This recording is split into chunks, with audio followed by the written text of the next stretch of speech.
A girl saved a stray German shepherd in the storm, not knowing the owner was a reclusive millionaire who'd fall deeply for her. Emma, don't take the shortcut tonight. I mean it, this storm's getting worse by the second. Emma held the phone tight between her shoulder and cheek as she squinted through the rain-splattered windshield. Her knuckles were white on the steering wheel, and the wipers were struggling to keep up with the relentless sheets of rain. I don't have a choice, Liv, she replied, voice tight. My gas tank is almost empty. If I take the highway, I won't make it back home. Then pull over, call a cab, stay somewhere, anywhere. Just don't go through that old road near the forest. It floods. Emma glanced at the glowing red fuel light on her dashboard. Her car coughed once, almost in protest. I'll be fine, it's just 10 minutes. I'll call you the second I get in. Emma? But the call dropped. No signal. Great. The storm outside roared like an angry beast, and thunder cracked so loudly it felt like the sky might split apart. The narrow country road ahead was slick, framed by swaying trees that bent under the weight of the wind. Her headlights cut through the downpour, barely revealing more than a few feet ahead. And then she heard it. A sharp, desperate bark, then a low, pained whine. Emma slammed on the brakes. The tires skidded slightly before the car came to a stop. Heart pounding, she leaned forward and peered out into the darkness, her breath fogging up the glass. There it was again, another bark. Broken, weak, not far off the road. She rolled down the window just a crack. The rain slapped her face immediately, icy and unrelenting, but the sound was clearer now. Not just barking, whimpering. Something, or someone, was hurt. Hello? She called into the dark, though she wasn't sure who she expected to answer. A flash of lightning illuminated the trees, and in that brief second, she saw a dark figure, hunched in the ditch, shivering, soaked, and lying on its side.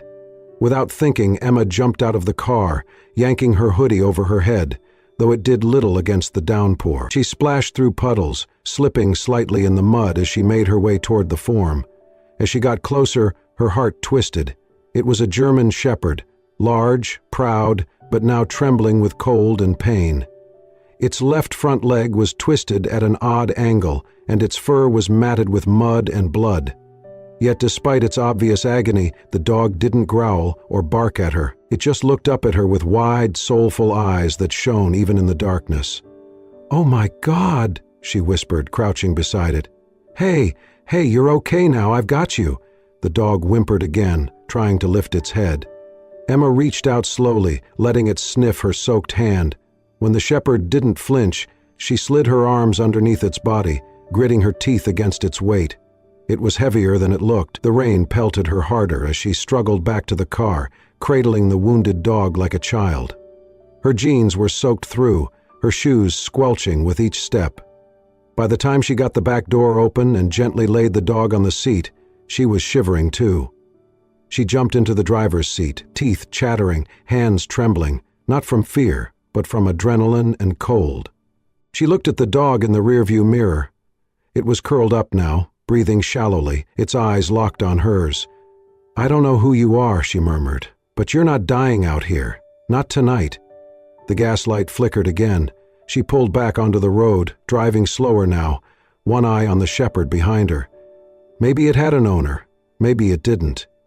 Maybe it was dangerous. But none of that mattered in the moment. She couldn't have left it there. She wouldn't. Not when the storm was roaring, the night was so black, and the world felt like it had forgotten anything that still needed saving. Tonight, Emma didn't know that her small act of compassion, pulling over in the rain, carrying a dog into her car, would change her entire life. She didn't know that behind the storm, behind the broken bones and the frightened whimpers, lay a secret that would unravel everything she thought she knew about love, loss, and second chances. All she knew was that she wasn't going to leave that dog alone. Not in the rain, not in the storm. Not ever. The storm didn't let up until morning. By the time Emma carried the injured German shepherd up 3 flights of stairs to her small studio apartment, she was soaked and exhausted. But when she laid him gently on an old quilt, watching his breathing slow, she knew she'd do it all over again. She used every towel she owned to dry him, wrapping one around his injured leg. "You're okay now," she whispered. "Just hang in there." The space was cramped and humble, second-hand furniture, a flickering stove. But to the wounded dog curled at her feet, it might as well have been a sanctuary. Emma stayed up all night beside him, watching his chest rise and fall in rhythm with the soft hum of the radiator. "Stormy," she murmured eventually, brushing his damp fur. "That's your name now, because you came to me in the storm." The next morning, the vet confirmed his front leg was fractured, but he was otherwise healthy. No collar, no chip, no tags. Emma posted photos in every lost pet forum, printed flyers, and visited local shelters. Days passed. No one called. And so, Stormy stayed. He healed slowly, moving from room to room with quiet grace. He didn't bark or whine, just observed, like he understood everything. He quickly learned her routines, waited by the door when she left for work, and somehow figured out where she kept his treats. Once she found her worn-out slippers nudged beside the couch, exactly where she needed them. There was something almost human about him. She tried to keep emotional distance. He wasn't hers, after all, but each passing day without news made it harder. Truthfully, she needed him too. Her days at the cafe were long and draining. Nights used to be lonely, just her and the hum of the fridge, but now Stormy filled the space with quiet companionship. He followed her like a shadow, rested his head on her lap during old sitcom reruns, and when she cried, he pressed close until her tears stopped. She had never felt so understood. One humid evening, after a grueling double shift, she took him for a short walk. The street was quiet, lit by flickering lamps. As they passed a closed liquor store, a man stumbled out of an alley, drunk, slurring. "Got any change, sweetheart?" he asked, stepping closer. Emma gripped Stormy's leash. "No, sorry." The man's eyes narrowed. "You sure? You look like you could spare something." Before she could speak, Stormy growled, a low, deep sound that vibrated through the air. The man froze. Stormy stepped forward, placing himself between Emma and the threat. Not aggressive, just firm, protective. The man cursed under his breath and disappeared into the dark. Emma stood frozen, heart pounding. She looked down at Stormy, who was now relaxed, tail wagging gently. "You protected me," she whispered, kneeling to stroke his head. "You brave, beautiful boy." He licked her cheek, just once. That night, wrapped in a blanket with Stormy curled beside her, Emma stared at him. Not as a stray, not as a guest, but as something permanent. Someone. She hadn't planned on this, but now she couldn't imagine life without him. Not Stormy, not her storm-sent savior. It had been nearly 3 weeks since the storm, and Stormy's limp had all but faded. The vet said he was healing well, though he'd still need a little more time before he could run without strain. But today, under the soft gold of the late afternoon sun, Stormy seemed different. Restless, alert, as if something far beyond the sidewalks and fire hydrants was calling to him. Emma had just rounded the corner of Cedar and Mill Street when Stormy suddenly stopped, ears perked forward, tail stiff. "What is it, boy?" she asked, tightening her grip on the leash. And then he lunged. Not violently, but with purpose. He tugged hard, pulling Emma down a quiet side street she had never bothered to explore before. "Stormy," she called, half laughing, half struggling to keep up. "Where are you taking me?" They passed crumbling sidewalks and overgrown hedges until they came to a towering wrought-iron gate. Ornate, rusted with age, and partially open. Beyond it stood a mansion, or what remained of one. The old house was draped in ivy and shadows, its once gray columns chipped and worn, windows clouded with years of dust. It looked abandoned, like something out of a forgotten fairy tale. Stormy stopped just beyond the gate, tail low but wagging, staring at the house. Emma looked around. "Stormy, we shouldn't be here." Just then the front door creaked open. An elderly man stepped onto the porch, wearing a gray vest and slacks that looked like they belonged to another era. His white hair was combed neatly, but his hands trembled slightly on the banister.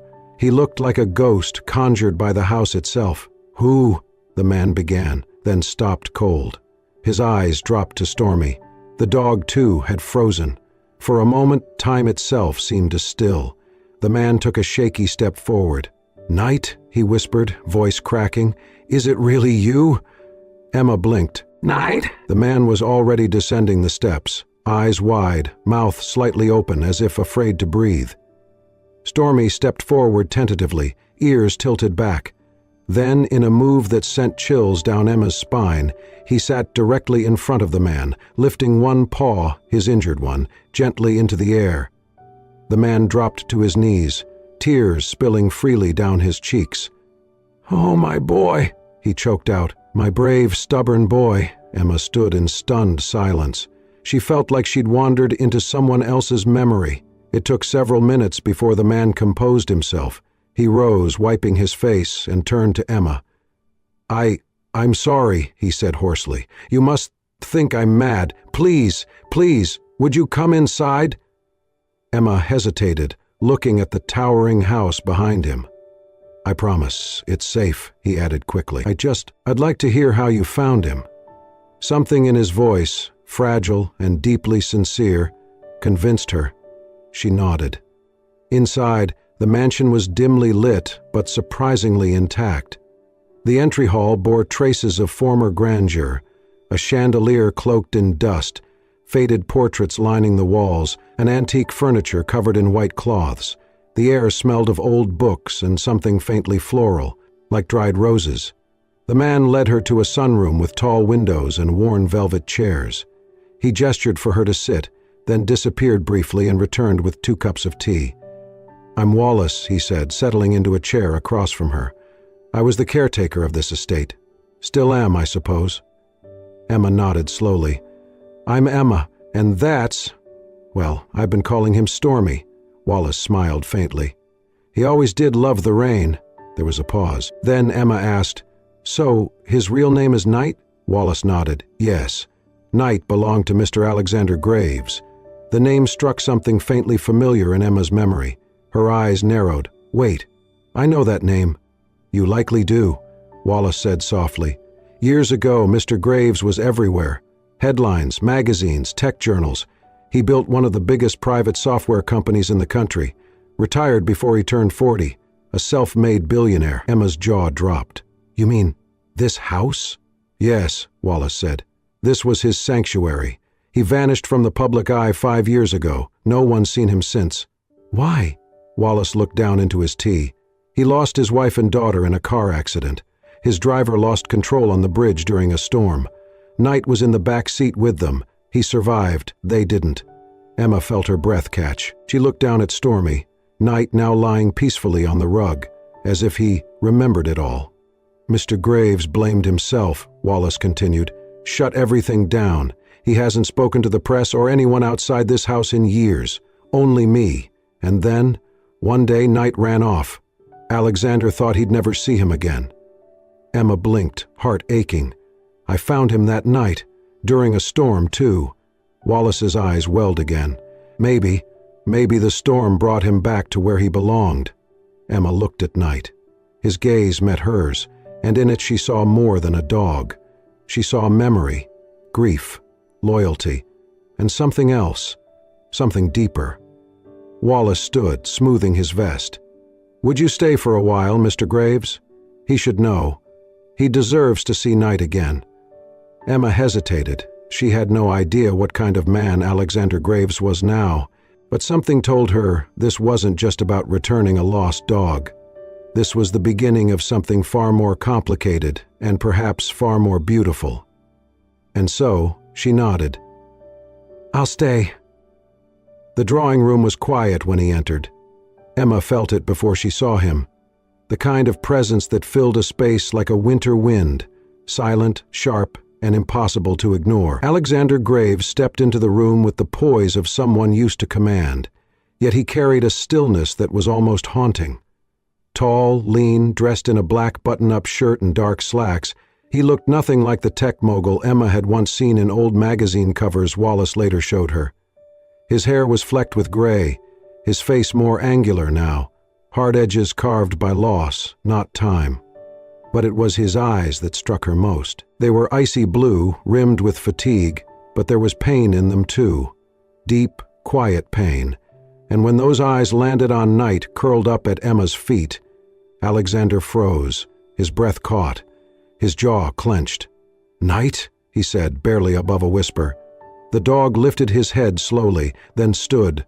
Limping still but steady, he took a few slow steps toward Alexander. For a second, Emma thought he might run into his arms. But Knight stopped halfway.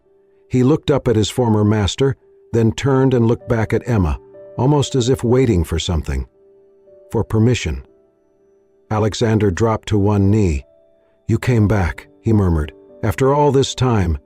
Knight stepped closer, nuzzled Alexander's hand, but not with the frantic joy Emma had seen in other dogs reuniting with their owners. This was different. Gentle, hesitant. A fragile truce between what was and what had become. Alexander swallowed hard. "I didn't think I deserved to see you again." Emma watched, unsure whether to stay or step out, but Knight didn't move away from her either. He remained between them, his body facing Alexander, but his eyes often darting back to her. Wallace appeared silently in the doorway and gave Emma a small nod to stay seated. After several quiet moments, Alexander rose and turned toward her. "You found him?" he said. Emma nodded. "He was lying in a ditch, injured. It was pouring rain. I couldn't leave him." His voice was steady but distant. "You're the first person to walk through that gate in years. I didn't think anyone even noticed this house anymore."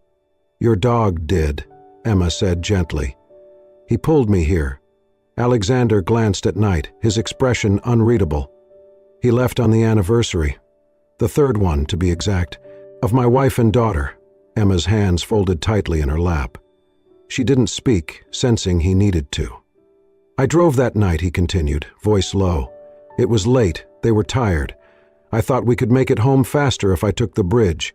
The storm was worse than I realized. The car spun out. They were gone in seconds." His fingers trembled at his sides, but he didn't sit.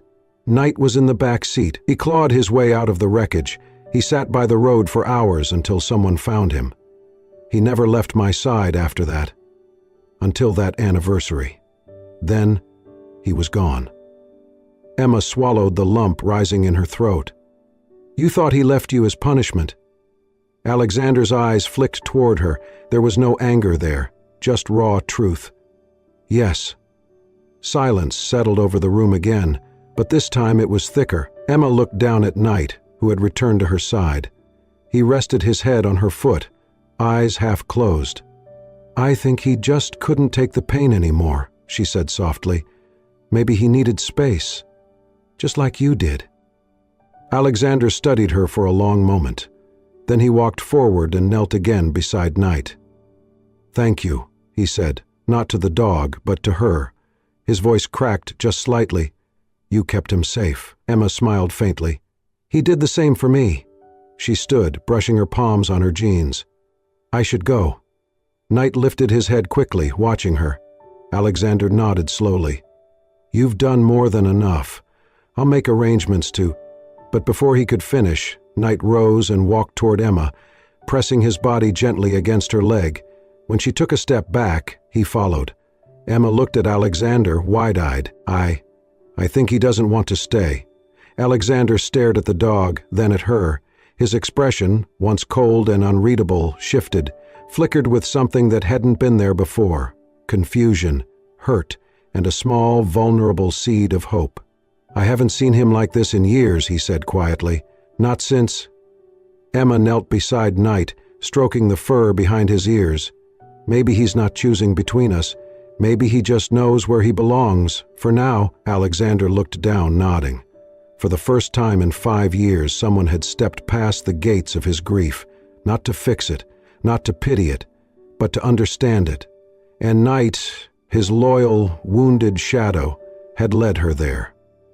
At first, the invitations were cautious.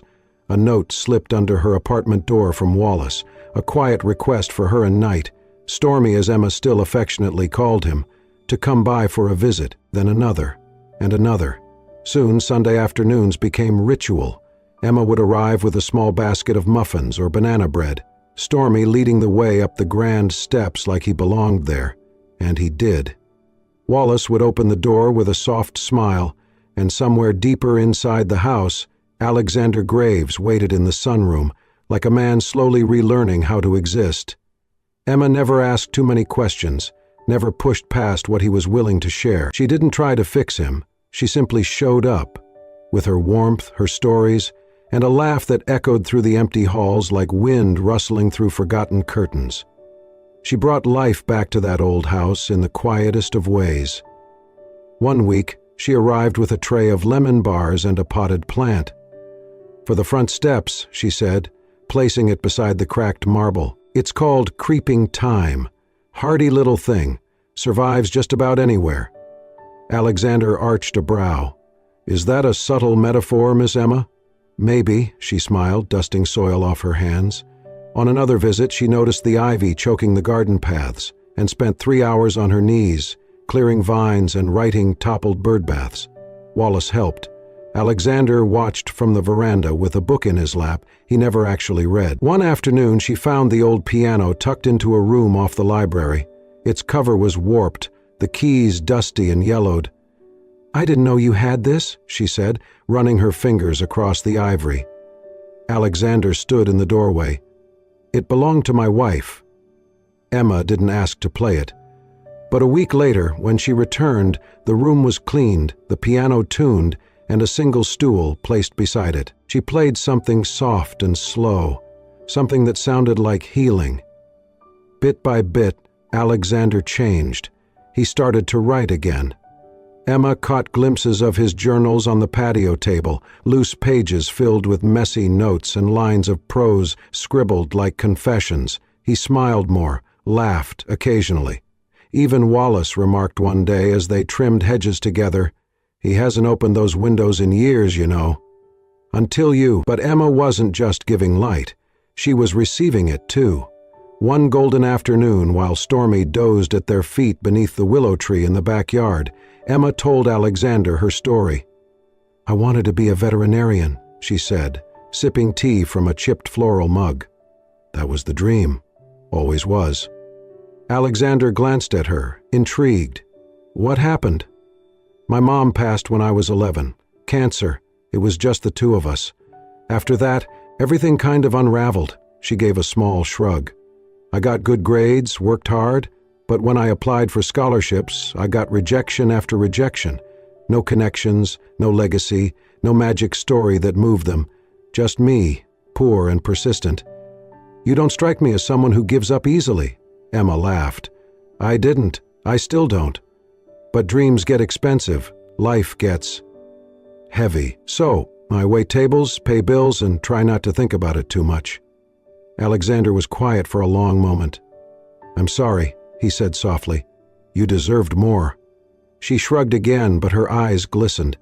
"It is what it is." But something stirred in him that evening. After Emma left and the house returned to silence, Alexander sat at his desk long into the night. He reopened accounts he hadn't touched in years. He searched alumni foundations, school boards, scholarship funds. He wrote emails, made quiet calls. And then he created something, under a pseudonym, anonymous and discreet. A new scholarship, the Knight Legacy Grant, for students with no family, no connections, just hope and grit. He included one name in the nomination list himself, Emma Hayes. He never told her. Days passed, then weeks. Emma kept coming. She brought blueberry scones, read aloud from a novel they both loved, planted roses along the front gate. Stormy ran freely through the yard, limping less and less, barking joyfully at birds and butterflies.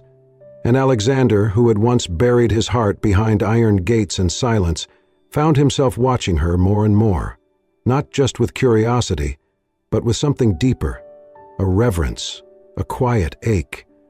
One morning, Wallace found him standing on the balcony, his hands in his pockets, watching Emma through the garden window as she sang softly to herself while watering a row of herbs. "She's brought the light back," Wallace said gently. Alexander nodded. "I didn't think I'd ever see it again." "She sees you too," Wallace added. "Not the billionaire, not the recluse, just you." Alexander didn't respond, but something in his eyes softened, something beginning. The rain came suddenly that day, thick, cold, and angry, like the storm from weeks ago had found its way back. Emma was in the library, placing a newly framed photo of Stormy on the side table, when she heard the low murmur of voices coming from down the hall. She hadn't meant to eavesdrop, she had simply followed the sound. Alexander's voice, steady but serious, and then another, deeper voice, calm and professional. "The transfer should go through by the end of the month," the man said. "The trust will remain anonymous unless you decide otherwise." "No," Alexander replied. "She can't know. Not now. Not yet." Emma stopped at the edge of the doorway. Her stomach knotted. "And you're certain she'll qualify?" the lawyer asked. "She will. She's brilliant, determined. She just needs someone to believe in her, even if that someone is her silent benefactor." There was a pause. Then Alexander answered almost too quietly to hear. "She brought my dog home. She brought me back to life. This is the least I can do." Emma stepped back, her heart racing. Her chest felt tight, too tight. She didn't wait for more. In a blur of motion, she walked down the hall, grabbed her coat from the hook by the door, and slammed it shut behind her. Stormy barked from the kitchen, startled. Emma didn't stop. The rain hit her like a wall the moment she stepped outside, but she didn't care. She walked faster, then broke into a run, the tears in her eyes indistinguishable from the water streaming down her face. She felt foolish, used. So that's what this was? The muffins, the music, the garden, the laughter. Was it all just a way for him to feel better about himself, to ease his guilt? Was she just another name on a checkbook? Behind her, the front door flew open. "Emma," Wallace called out, voice muffled by the rain, but she didn't turn around. Stormy bolted through the door seconds later, leash dragging behind him, barking furiously. "Emma!" Wallace shouted again. "Please wait!" But she was already halfway down the road. Stormy caught up, bounding beside her, whining as he tried to nudge her leg, begging her to stop. "Go back," she sobbed. "Just go back." She reached the corner, the street beyond slick with water, her vision blurred. Her foot hit the edge of the curb. She didn't see the car, but Stormy did. With a burst of motion, he lunged in front of her, his body colliding with hers just enough to push her backward. The impact was sudden, jarring. The car screeched, swerved, and clipped Stormy's side. Emma screamed. Everything slowed. She stumbled back, hit the wet pavement, and then nothing. The world spun once, and then went black. The first thing she saw was the pale blue curtain swaying gently from the air vent above. Then the soft beep, beep, beep of the monitor beside her. Then, "Emma?" She turned her head slowly, wincing as pain bloomed across her temple. The voice was hoarse, barely above a whisper, but unmistakably his. "Alexander." He sat in the chair beside her bed, hands clasped tightly between his knees, shoulders hunched forward like the weight of the world was pressing him down. His usually neat hair was disheveled, his eyes red-rimmed and tired. "Alexander?" Her voice cracked. He stood immediately, the chair scraping quietly against the floor. "You're awake," he breathed, his eyes searching her face, as if making sure she was truly there. "Thank God." She blinked at him, confused at first. "Where? What happened?" "There was an accident," he said gently. "You passed out on the street, you hit your head. Mild concussion, but you're okay." Her eyes widened. "Stormy! Knight, where is he?" Alexander smiled through a fresh sheen of tears. "Alive. Banged up, brave as ever. The vet says he'll be fine, though his leg is in a cast. Wallace is with him now." Emma let out a shaky breath and sank back into the pillows. Relief swept over her like a tide. Then silence. For a long moment, neither of them spoke. Finally, Alexander stepped closer, voice trembling. "Emma, I need to tell you something, and I need you to really hear me." She turned her head, eyes meeting his. He exhaled. "I didn't start the scholarship to buy your loyalty or your affection. I did it because you deserve the future you dreamed of. You would have earned it with or without me. I just wanted to help remove the weight." Emma's eyes shimmered. I spent years trying to pay penance for the past. I thought if I buried myself in silence, I'd finally feel less guilty." He paused, his voice softening. "But you brought light into a place I thought would never shine again." Tears welled in Emma's eyes. "I don't just want to help you go back to school," he said. "I want you to stay. I want you to be part of whatever life I have left. You and Night. I want to hear your laughter in the halls. I want to see your garden bloom every spring. I want to hear the piano, and I want you to know it's not because I feel indebted to you." He stepped closer, placing his hand gently over hers. "It's because I've fallen in love with you, Emma." Her breath caught. She stared at him, eyes wide, lips parted. Alexander chuckled softly, shaking his head. "I know I'm older. I know my life is a maze of grief and ghosts. But I also know this house hasn't felt like a home in 5 years. Not until you stepped into it." Emma blinked, tears spilling down her cheeks. "I'm sorry," she whispered. "I thought you were trying to control everything. I didn't understand. She swallowed, her voice breaking. "I've never had anyone believe in me like that. I didn't know how to handle it." Alexander squeezed her hand gently.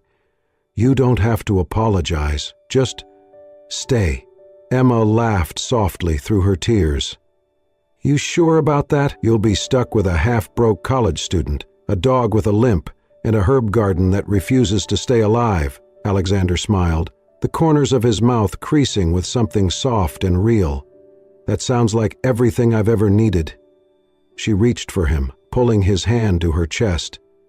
"I want to stay too," she whispered. And in that quiet hospital room, beneath sterile lights and soft beeping machines, 2 broken hearts found their rhythm again. Outside, the rain had stopped, and somewhere down the hall a German shepherd with a cast on his leg barked once, softly, happily, like he already knew the ending. 3 years later, the garden behind the Graves estate had transformed. Once tangled with vines and shadows, it now bloomed with roses, lavender, sunflowers, and the soft hum of life. Birds chirped in tall oaks, the fountain sang again. And the house, once silent, now echoed with laughter, music, and the soft steps of a dog named Stormy. Emma stood beneath the willow tree, one hand gently resting on Stormy's back, the other holding her graduation cap. His fur was a little grayer, his legs still stiff from the accident, but his spirit was unshaken. She smiled.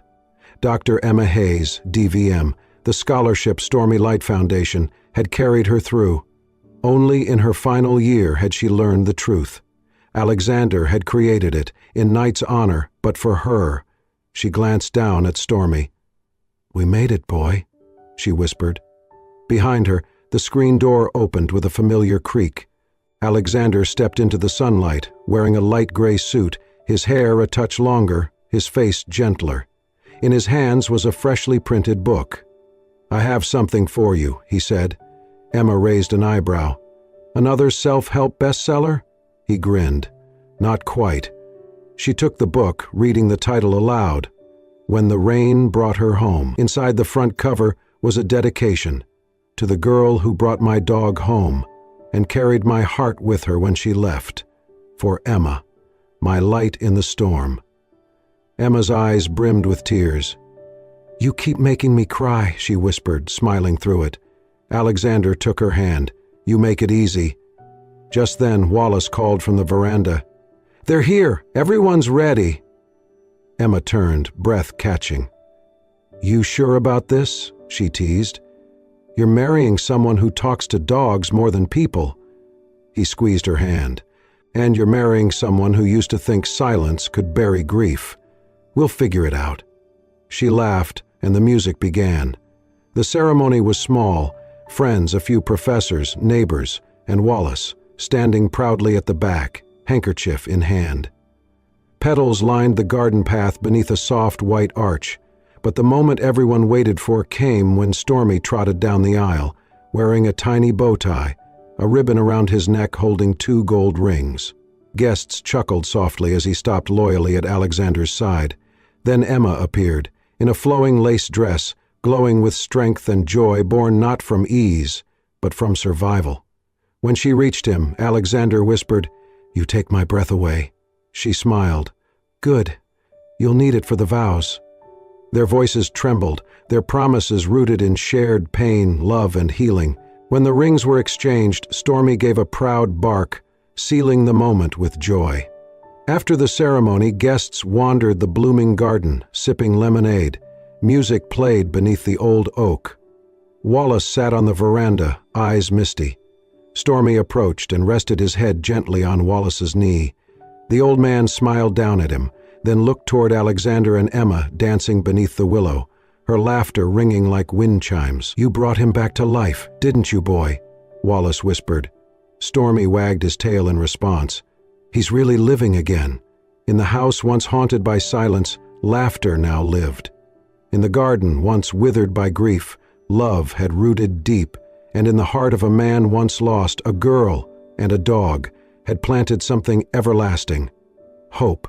Sometimes the storms in our lives don't come to destroy us.